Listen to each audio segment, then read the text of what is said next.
Faut avouer que je suis le plus malheureux de tous les hommes. D'une femme qui me fait enrager. Au lieu de me donner du soulagement, de faire les choses à mon souhait, elle me fait donner au diable 20 fois le jour. Au lieu de se tenir à la maison, elle aime la promenade, la bonne chère, fréquente je ne sais quelle sorte de gens. Ah, pauvre barbouillé, que tu es misérable. Il faut pourtant la punir. Si je la tuais.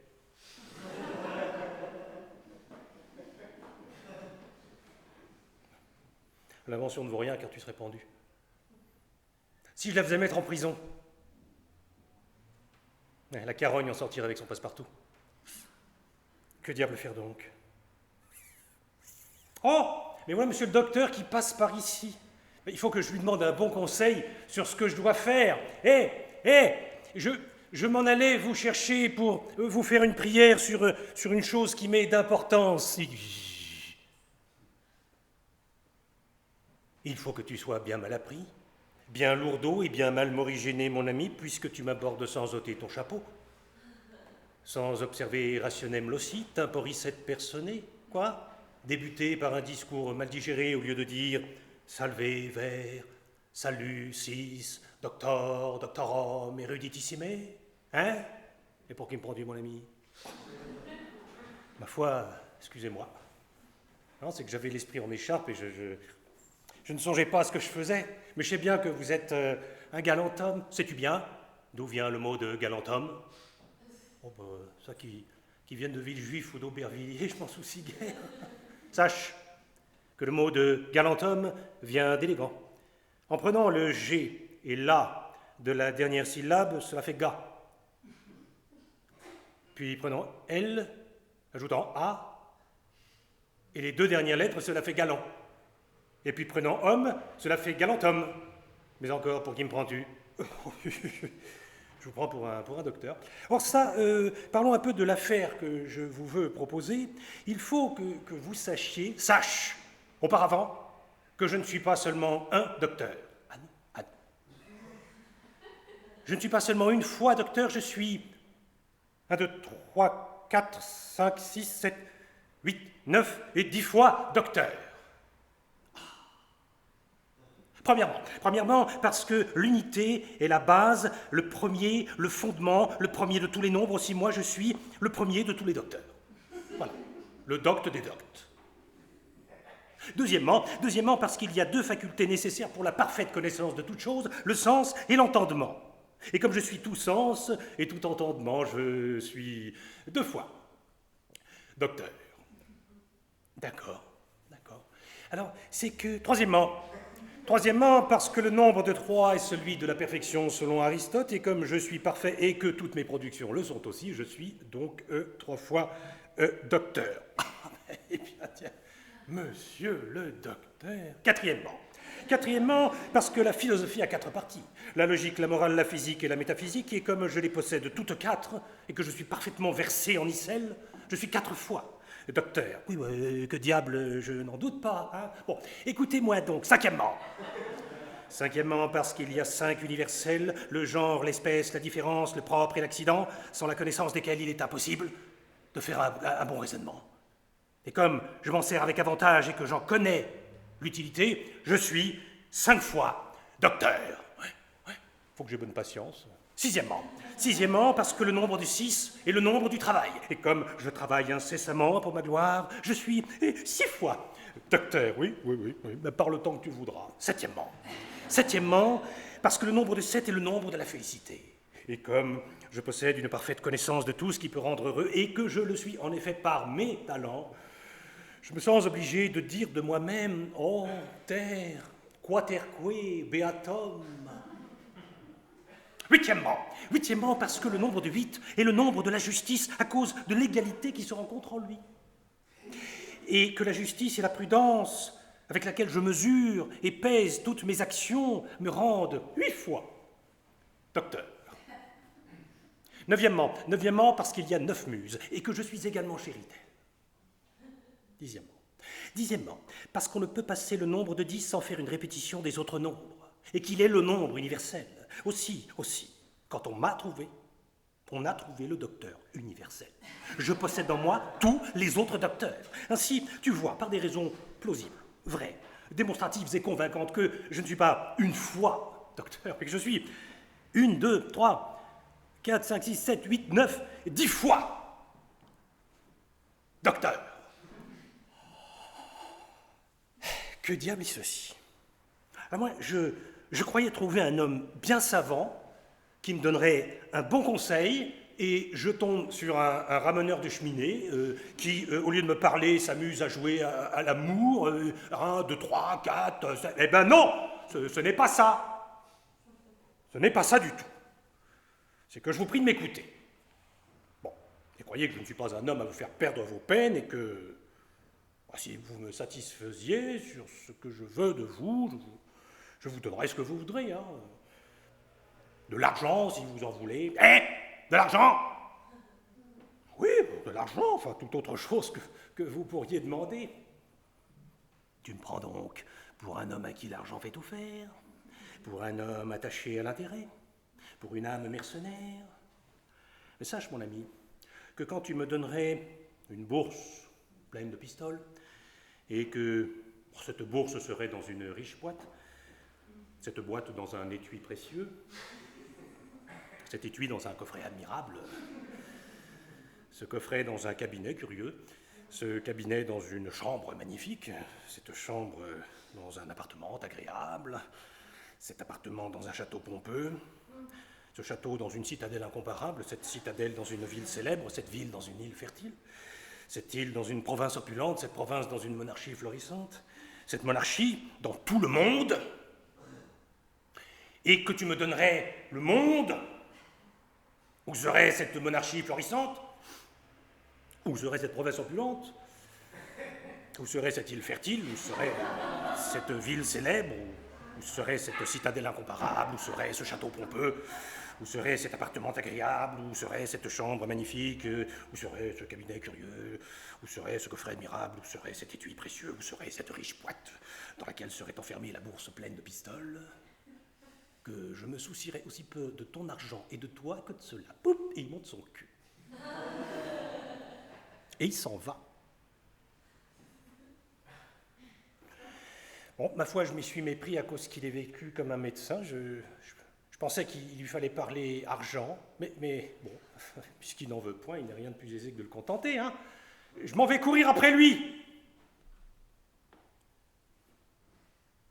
Ah, monsieur, je vous assure que vous m'obligez beaucoup de me tenir quelquefois compagnie. Mon mari est si mal bâti, si débauché, si ivrogne, que ce m'est un supplice d'être avec lui, et je vous laisse à penser quelle satisfaction on peut avoir d'un rustre comme lui. Oh, mademoiselle, alors vous me faites trop d'honneur que de me vouloir souffrir, et je vous promets de contribuer de tout mon pouvoir à votre divertissement, et que, puisque vous témoignez que ma compagnie ne vous est point désagréable, je vous ferai connaître par mes empressements combien j'ai de joie de la bonne nouvelle que vous m'apprenez. Oh là là, et changez de discours, voilà Porte-Quignon qui arrive. Mademoiselle, je suis au désespoir de vous apporter de si méchantes nouvelles, mais aussi bien les auriez-vous apprises de quelqu'un d'autre. Voilà, puisque votre frère est fort malade... Oh, monsieur, oh, n'en dites pas davantage. Je suis votre servante, je vous rends grâce de la peine que vous avez prise. Tiens, ma foi, sans aller chez le notaire, voici le certificat de mon coquillage. Madame la Carogne, je vous trouve avec un homme après la défense que je vous ai faite. Et vous me voulez envoyer quoi, de Gémeaux en Capricorne? Bien, faut-il gronder pour cela? Ce monsieur vient de m'apprendre que mon frère est bien malade. Où est le sujet de querelle? Oh, tiens, le v'là venu. Je m'étonnais bien si nous aurions longtemps du repos. vous vous gâteriez par ma foi toutes deux, mesdames les carognes, et toi, Cato, tu corromps ma femme. Depuis que tu la sers, elle ne vaut plus à moitié de ce qu'elle valait. Oui, vraiment. Ben, vous nous la baillez bonne. Laisse là cet ivrogne. Ne vois-tu pas qu'il est si soûl qu'il ne sait ce qu'il dit? Oh, qu'est-ce ceci? Ne voilà pas encore mon maudit gendre qui querelle ma fille? Oui, il faut savoir ce que c'est. Eh bien quoi, là? Toujours se quereller? Toujours? N'aurez-vous point la paix dans votre ménage? Mais non, mais cette coquine-là m'appelle ivrogne. Tiens, je suis bien tenté de te bailler une quinte major en présence de tes parents. Oh, je dédonne au diable l'escarcelle si vous l'aviez fait. Oh non, mais aussi c'est lui qui commence toujours. Oh, que maudite soit l'heure où vous avez choisi ce grigou. Allons, taisez-vous, la paix. Et qu'est-ce ceci? Qu'est-ce ceci? Quel désordre! Quel désordre, quelle querelle, quel vacarme, quelle combustion, quel grabuge, quel bruit, quel différend. Qu'y a-t-il, messieurs? Qu'y a-t-il? Qu'y a-t-il? Oh, ça, voyons un peu s'il n'y a pas moyen de vous mettre d'accord, que je sois votre pacificateur, que j'apporte l'union chez vous. Non, mais c'est mon gendre et ma fille qui ont eu un bruit ensemble. Et qu'est-ce que c'est? Voyons, dites-moi un peu la cause de leur différend. Monsieur... Non, mais en peu de parole. Oui, d'abord, mettez donc votre bonnet. Savez-vous bien d'où vient le mot bonnet? Ah non, nenni. Cela vient de bonum est. Bon est. Bonum est. Cela est bon. Bonnet. Car il protège des catarrhes et des fluxions. Oh, ma foi, je ne savais pas cela. Dites donc vite cette querelle. Eh bien, voici ce qui est arrivé. Je ne crois pas que vous soyez homme à me tenir très longtemps, puisque je vous en prie, j'ai quelques affaires pressantes qui m'appellent à la ville, mais pour remettre la paix dans votre famille, je veux bien m'arrêter un moment. Oui, mais j'aurais fait en un moment. Soyez donc bref. Voilà qui est fait. Incontinent. Il faut avouer, monsieur Gorgibus, que c'est une belle qualité que de dire les choses en peu de paroles, et que les grands parleurs, au lieu de se faire écouter, se rendent le plus souvent si importuns qu'on ne les entend point. Virtutem primam esse puta cum pescere lingua, mais oui, la plus belle qualité d'un honnête homme, c'est de parler peu. Alors, vous saurez donc... Socrate recommandait 3 choses fort soigneusement à ses disciples: la retenue dans les actions, la sobriété dans le manger, et de dire les choses en peu de paroles. Commencez donc, monsieur Gorgibus. Mais c'est ce que je veux faire. En peu de mots. Vraiment, sans façon, sans vous amuser de beaucoup de discours. Tranchez-moi d'un apophthegme. Vite, monsieur Gorgibus, dépêchons, évitez la prolixité. Mais laissez-moi donc parler. Monsieur Gorgibus, touchez là, vous parlez trop. Il faut que quelque autre me dise la cause de la querelle. Vous, monsieur le docteur, vous saurez, vous êtes un ignorant, un indocte, un homme ignare de toutes les bonnes disciplines, un âne en bon français. Comment? Vous commencez la narration sans avoir fait un mot d'exorde. Il faut que quelque autre me conte le désordre. Mademoiselle, contez-moi le détail de ce vacarme. Voyez-vous bien là mon gros coquin, mon sac à vin de mari? Doucement, s'il vous plaît. Parlez avec respect de votre époux quand vous êtes devant la moustache d'un docteur comme moi. Ah, vraiment, oui. Et docteur, je me moque bien de vous et de votre doctrine, et je suis docteur quand je veux. Tu es docteur quand tu veux? Mais je pense que tu es un plaisant docteur. Tu as la mine de suivre fort ton caprice. Des parties d'oraison, tu n'aimes que la conjonction. Des genres, le masculin. Des déclinaisons, le génitif, de la syntaxe, mobile cum fixo. Et enfin, de la quantité, tu n'aimes que le dactyle quia constat ex una longa et duabus brevibus, qui consiste en une longue et deux brèves. Venez là, vous, un peu là. Vous. Dites-moi la cause de votre combustion. Monsieur le docteur... Ah, voilà qui est bien. Ah, monsieur le docteur. Ah oui. Alors, ce mot de docteur a quelque chose de doux à l'oreille. quelque chose de plein d'emphase. Monsieur, le docteur. Oui. À la mienne volonté. Ah, voilà qui est bien. À la mienne volonté. Ah oui, la volonté présuppose le souhait. Ouais. Le souhait présuppose des moyens pour arriver à ses fins. Et la fin présuppose un objet. Voilà qui est bien, ça. À la mienne volonté. Oh, j'enrage. Ah non, ôtez-moi ce mot, j'enrage. Voilà un terme bas et populaire. Et monsieur le docteur, écoutez-moi de grâce. Audi quaeso aurait dit Cicéron. Oh, ma foi, Cicéron, si se casse, si se brise. Je ne m'en m'égare en peine, mais tu m'écouteras ou je vais casser ton musée doctoral. Et que diable donc est ceci? Le Barbouillet, Angélique, Gorgibus, Cato, Villebrequin parlent tous à la fois, voulant dire la cause de la querelle. Et le docteur aussi, disant que la paix est une belle chose, et ils font un bruit confus de leur voix, et pendant tout le bruit, le Barbouillet attache le docteur par le pied, le fait tomber, le docteur se doit laisser tomber sur le dos, le Barbouillet l'entraîne par la corde qu'il lui a attachée au pied, et en l'entraînant, le docteur doit toujours parler, et compte par ses doigts toutes ses raisons, comme s'il n'était point à terre alors qu'il disparaît. Bon, ma fille... retirez-vous chez vous et vivez bien avec votre mari. Voilà, adieu, serviteur, et bonsoir. Angélique s'en va. Monsieur, je vous suis obligé du soin que vous avez pris et je vous promets de me rendre à l'assignation que vous me donnez dans une heure. Ah ben oui, cela ne se peut différer. Hein. Et si vous tardez un quart d'heure, le bal sera fini dans un moment. Et vous n'aurez point le bien d'y voir celle que vous aimez, si vous n'y venez tout présentement. Oh oui, oui, oui. Allons donc ensemble de ce pas. Cependant que mon mari n'y est pas, je vais faire un tour à un bal que donne une de mes voisines. Je serais revenu auparavant lui, car il est quelque part au cabaret. Il ne s'apercevra pas que je suis sorti. Ce maroufle-là me laisse toute seule à la maison, comme si j'étais son chien. Je savais bien que j'aurais raison de ce diable de docteur et de toute sa fichue doctrine. Au diable l'ignorant, j'ai bien renvoyé toute sa science par terre.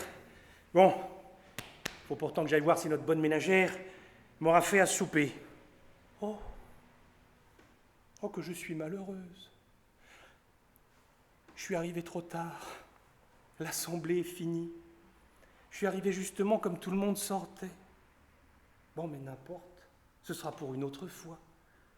Je m'en vais cependant au logis comme si de rien n'était. Oh, la porte est fermée.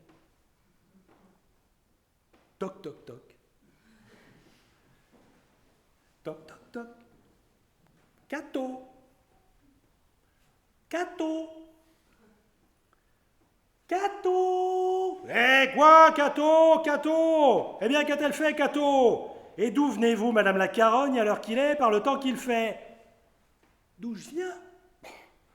Ouvre-moi seulement, je te dirai après. Eh, ma foi, tu peux aller coucher d'où tu viens, ou si tu l'aimes mieux, tu peux coucher dans la rue. Je n'ouvre point à une coureuse comme toi. Non, mais comment diable être toute seule à l'heure qu'il est? Je ne sais si c'est imagination, mais mon front m'en paraît plus rude de moitié. Eh bien, pour être toute seule, que veux-tu dire? Tu me querelles quand je suis en compagnie, comment faut-il donc faire?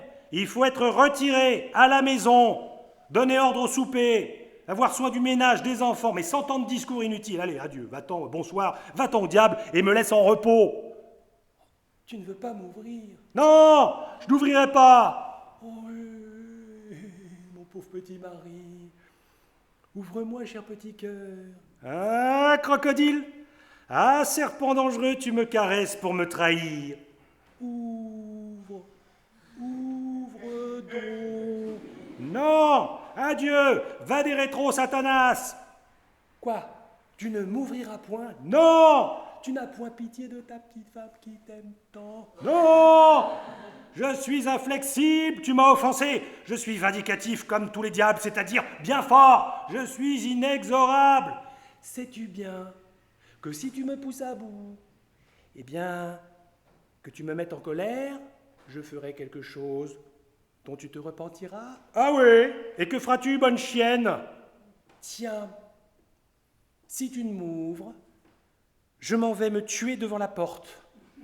Mes parents, qui sans doute viendront ici avant que de se coucher pour voir si nous sommes bien ensemble, me trouveront morte et tu seras pendue. Oh, la bonne bête! Et qui perdra le plus de nous deux? Va, tu n'es pas si sotte que de faire ce coup-là. Tu ne le crois donc pas?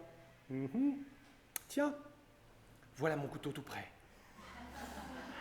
Si tu ne m'ouvres, je m'en vais à cette heure m'en donner dans le cœur. Et prends garde, hein, voilà qui est bien pointu. Tu ne veux donc pas m'ouvrir? Je te l'ai déjà dit 20 fois, je ne t'ouvrirai point. Tue-toi, crève, va ton diable, je ne m'en soucie pas. Adieu donc. Aïe! Je suis mort. Oh! Mais, serait-elle bien assez sotte pour avoir fait ce coup-là? Oula, il faut que je descende avec la chandelle pour aller voir. Il faut que je l'attrape. Si je peux entrer dans la maison subtilement, cependant qu'il me cherchera, chacun aura bien son tour.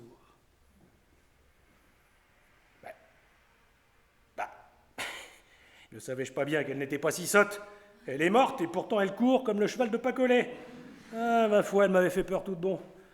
Ah, bien fait de gagner au pied, car si je l'eusse trouvé en vie après m'avoir fait cette frayeur-là, je lui aurais apostrophé 5 ou 6 clistères de coups de pied dans le cul pour lui apprendre à faire la bête. Bon, je m'en vais me coucher cependant. Ah. Oh. Je pense que le vent a fermé la porte. Toc, toc, toc, toc. Toc, toc, toc. Hé, Cato!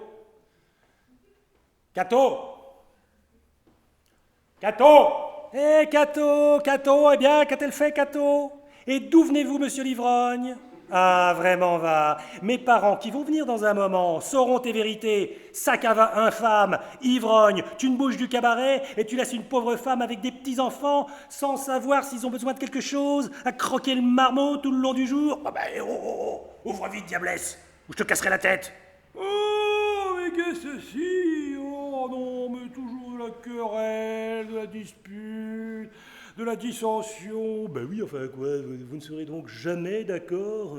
Mais voyez un peu, le voilà qui est saoul et revient à l'heure qu'il est faire un vacarme horrible. Il me menace. Oui, mais enfin aussi, ce n'est pas là l'heure de revenir. Ne devriez-vous pas, comme un bon père de famille, vous retirer de bonne heure et bien vivre avec votre femme? Oh, je me donne au diable si j'ai sorti de la maison. Demandez plutôt à ces messieurs-là qui sont là dans le parterre, là. C'est elle qui ne fait que de revenir.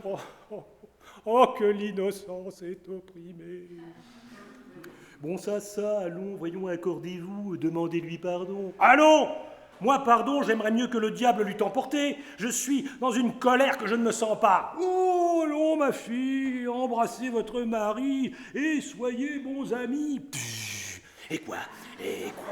Encore, toujours du bruit, du désordre, de la dissension, des querelles, des débats, des différends, des combustions, des altercations éternelles. Oh, qu'y a-t-il donc? On ne saurait avoir du repos. Non, ce n'est rien, monsieur le docteur. Tout le monde est d'accord. Oh! Alors, à propos d'accord, voulez-vous que je vous lise un chapitre d'Aristote où il prouve que toutes les parties de l'univers ne subsistent que par l'accord qui est entre elles? Oui, enfin, cela est-il bien long? Oh non, cela n'est pas long. Cela contient environ 60 ou 80 pages. Non, adieu, bonsoir. Non, il n'en est pas besoin. Nous vous remercions. Oui, merci. Non, merci. Vous ne le voulez pas? Ah non. Oh, adieu donc. Puisqu'il en est ainsi, bonsoir, latiné, bonanox. Bon, allons-nous en souper ensemble, nous autres? Rideau.